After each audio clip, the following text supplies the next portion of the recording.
Hoje nós estamos no 9º dia. Diga nono. Diga nono. Não é none, irmão, é nono. 9º dia, diga 9º dia. Então só falta o 10º, 11º e o 12º. Então hoje, quando nós terminarmos, nós cumpriremos 1/3, né? De 12 dias, será o 9º, então já será 1/3, só vai ficar faltando 1/4, ou seja, 75% do projeto nós já teremos feito. E é muito importante como você está vendo esse projeto. Como você está vendo isso para a sua família? Como você vê esse projeto para 2021? Algumas pessoas acham que é apenas um cerimonial. Outros acham que é apenas um dia comum. Dias comuns que você vai para a igreja, todo mundo está indo, eu também vou, porque as pessoas podem achar que eu não tenho interesse na minha família. Não. Aliança, voto, propósito, uma campanha como esta, um projeto como este, ele é determinante. A Bíblia diz: se nós formos fazer um voto e nós não formos cumprir, Deus se agrada mais, Cid, que nós não façamos o voto, do que fazer e não cumprir. Então eu quero que você tenha atenção, abra o seu coração para receber a palavra que Deus tem para você nessa noite, amém? Uma outra coisa, quando nós entramos na casa do Senhor, a Bíblia diz assim: guarda os teus pés quando entrares na casa do Senhor teu Deus. Guarda os teus pés quando entrares na casa do Senhor teu Deus. Às vezes a pessoa vem à casa de Deus, mas ele não tem o comportamento, as atitudes de quem está na casa de Deus. Ele está num ambiente comum para ele, um ambiente qualquer, como se ele tivesse ido numa reunião de aniversário, numa reunião com os amigos, um bate-papo, reunião do clube, reunião da associação de bairro. Não, você está na casa de Deus, amém? Então guarda os teus pés quando entrares na casa do Senhor. Fique atento, fique focado.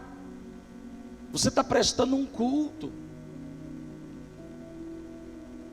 e você tem que se portar de maneira respeitosa, tanto a Deus, quanto àqueles que estão ministrando, que estão sendo porta-voz de Deus ali. Seja através do louvor, seja através da ministração, seja através de uma palavra simples, de um cumprimento que a pessoa vem fazer aqui. Há uma necessidade de ter reverência na casa do Senhor. Temos que ter temor na casa do Senhor. Amém, igreja? Você que está em casa me ouvindo pela TV Mave, guarda teu coração, os teus pés, quando estiveres cultuando a Deus, ouvindo a palavra. Então assim, eu tenho percebido que algumas pessoas têm tido comportamentos assim, extremamente desrespeitosos com a casa do Senhor. E os teus resultados dizem quem você é. Os teus resultados dizem quem você é. Os teus resultados apontam quem você é. Ah, pastor, eu sou um vencedor. Então olhe para os teus resultados. Ah, eu sou um cara. Então olhe para os teus resultados. Olha onde você deveria estar e aonde você está. Olha onde você estava anteriormente, aonde você está hoje.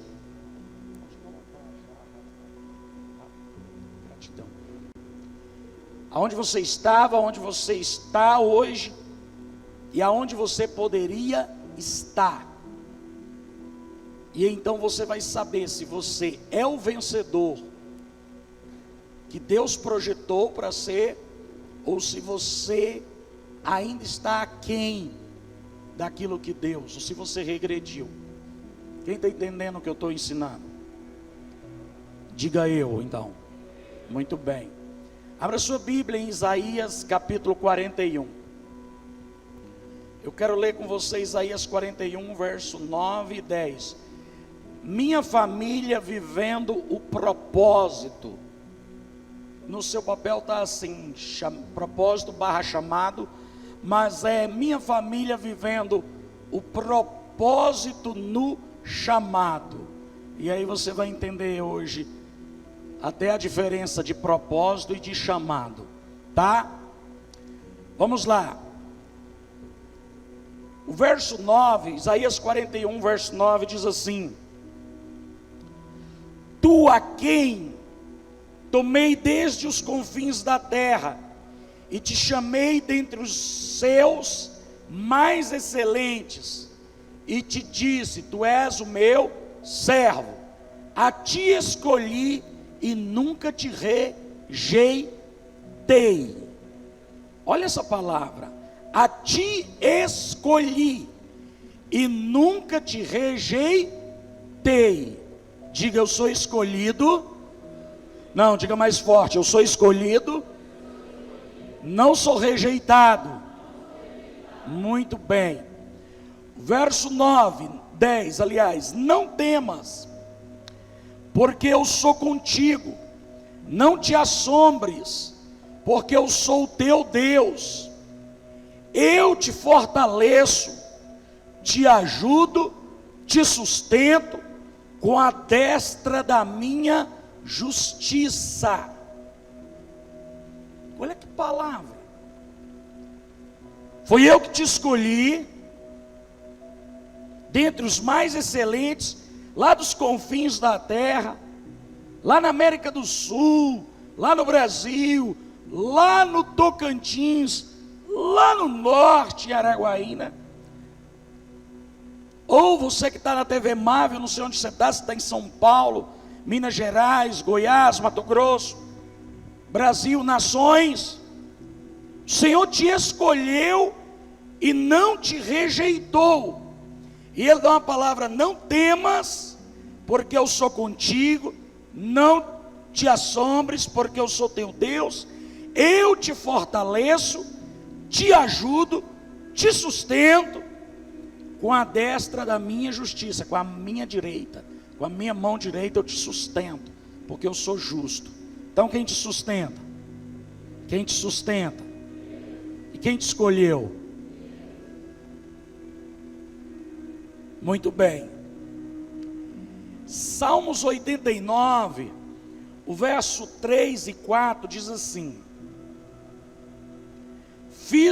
89, verso 3 e 4, Salmos. Fiz uma aliança com o meu escolhido, e jurei ao meu servo Davi, dizendo: olha o que é uma família vivendo o propósito no chamado.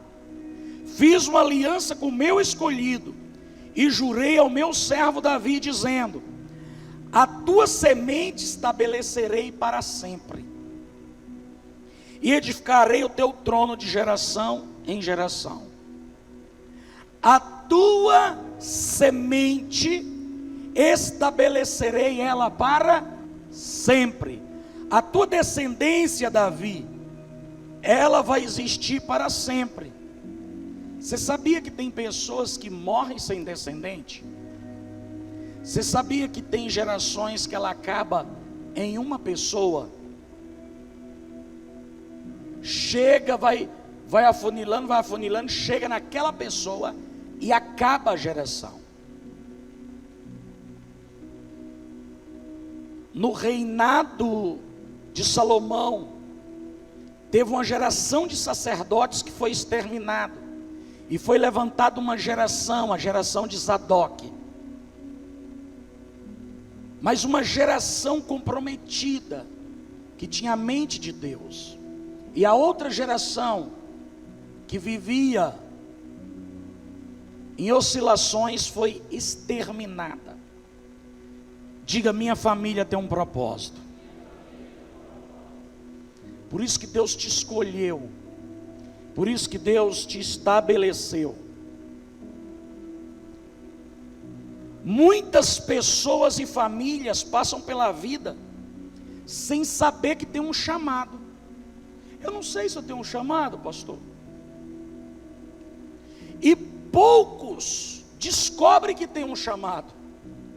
E dos poucos que conseguem definir o chamado, que tem um chamado, ele não sabe qual é o propósito que Deus tem para a vida dele. Pouquíssimas pessoas encontram o propósito. Quando você encontrar o teu propósito de vida, todas as bênçãos de Deus vão ser liberadas na sua vida. Porque essa taça, ela foi criada. Para que você acha que ela foi criada? Para que você acha? Vamos lá, ela tem um propósito. Qual é o propósito dessa taça? Colocar bebida. Pode ser um suco, pode ser uma água, mas é uma bebida. Não é um líquido qualquer, é uma bebida. É para que se beba. E a gente consegue definir algumas coisas. Será que é café? O cara tomar café numa taça dessa não é bem o normal, né? Pode até tomar, mas não é normal. Não é o propósito. Mas daqui a pouco você vai descobrir que ela pode ser chamada para tomar café.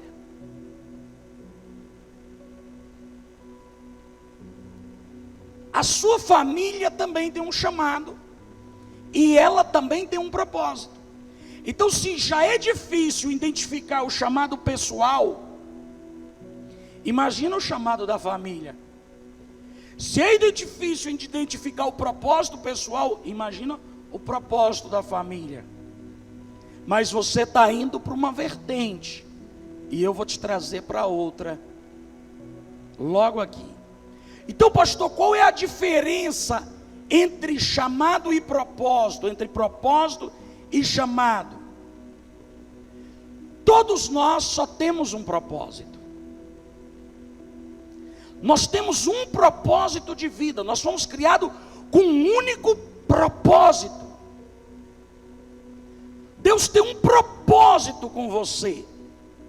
Mas para realizar esse propósito, você passa por vários chamados. O que é o propósito então, pastor? O propósito é a finalidade, é o fim, é o objetivo final. O propósito é aquilo que se pretende alcançar, é o que se pretende atingir. Então, minha família tem um propósito, tem uma finalidade, tem um alvo. E o que é um chamado, pastor? Não é a mesma coisa? Não. O chamado é uma convocação, é um convite, é uma escolha que se faz. E quem recebe uma designação, essa pessoa foi chamada para fazer alguma coisa, para fazer algo. Eu vou mostrar isso para você na vida de Jesus. Jesus tinha um propósito. Qual é o propósito de Jesus? Ele veio na terra para quê? Vamos, gente, a ouvir. Ele veio, está lá em João 3,16. Porque Deus amou o mundo de tal maneira que deu o seu Filho unigênito, para que todo aquele que nele crê não pereça, mas tenha vida eterna. Tá bom, Então qual é o propósito? Da vida eterna, salvar. Jesus veio para nos salvar.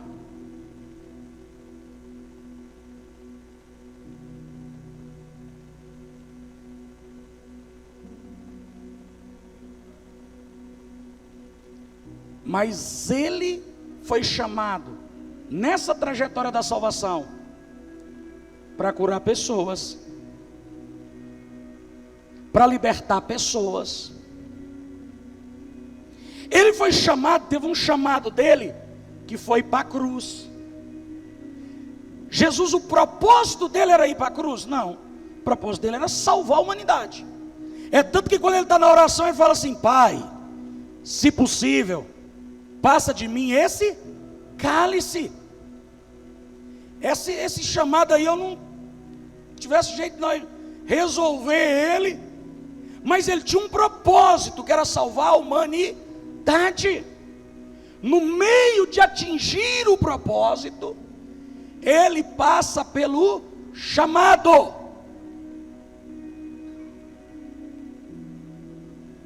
Qual era o propósito de Deus com Abraão? Formar dele uma nação. Mas no meio disso, manda ele é chamado para sair do meio da parentela. Ele é chamado para andar pela terra. Então assim, Deus tem um propósito com você, com a sua casa, que é o que, pastor? Qual é o propósito, qual é o chamado da família?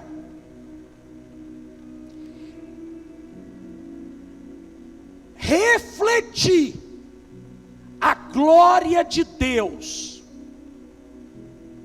A família é um modelo pelo qual Deus quer que a sociedade se espelhe. Lá no Éden, a família é imagem e semelhança de Deus. Um homem, ele é família? Não. Uma mulher é família? Não. Um casal é família?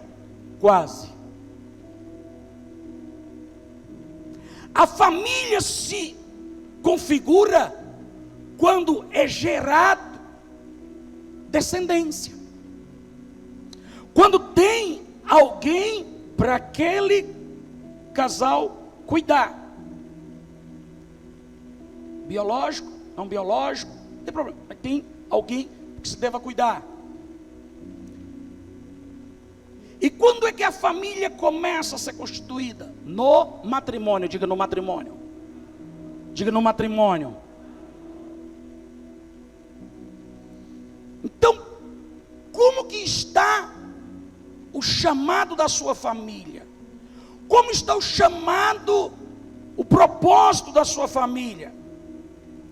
E aí escute bem o que eu vou ministrar agora para você. E eu quero que você esteja muito atento, que isso vai definir muita coisa na sua vida em 2021.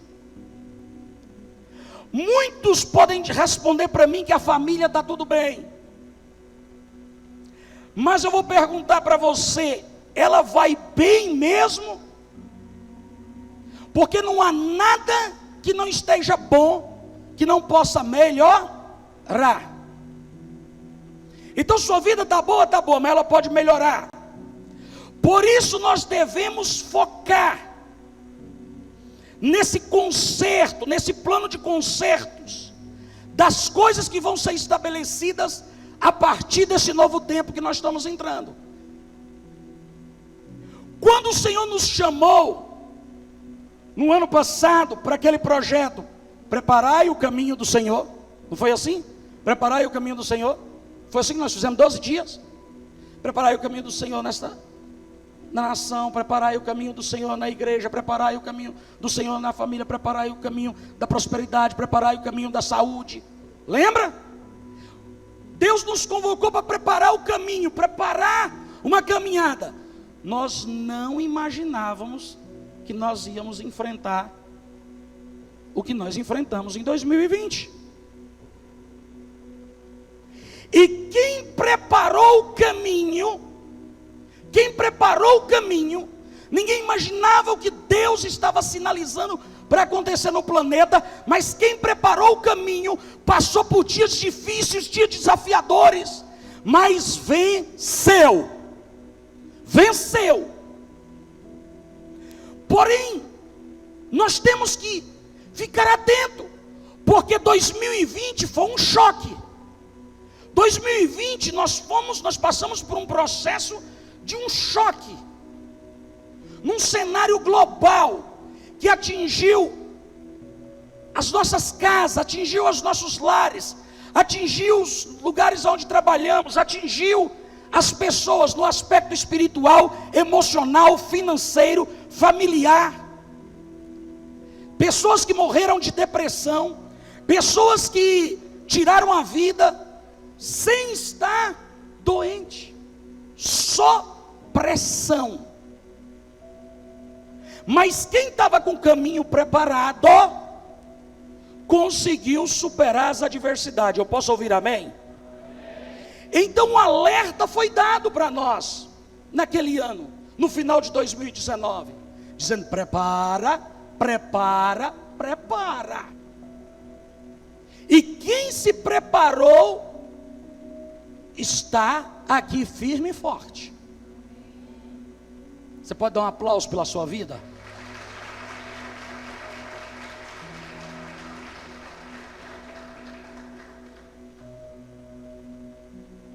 Não foi apanhado de surpresa. Agora me diga uma coisa: qual é o tema que nós estamos trabalhando esse ano? Minha família, família de Deus. Diga: minha família, família de Deus. Então qual é o grito dos céus para nós agora? Arrumem suas casas, arrumem os seus lares, conserte as famílias, coloque no lugar as coisas. É a chamada para atingir o quê? O propósito. É um alerta aos sacerdotes inadimplentes. Você que está me ouvindo pela TV Mave, homem, jovem, líder, escute isso. É um alerta aos sacerdotes inadimplentes, desatentos com o propósito da família.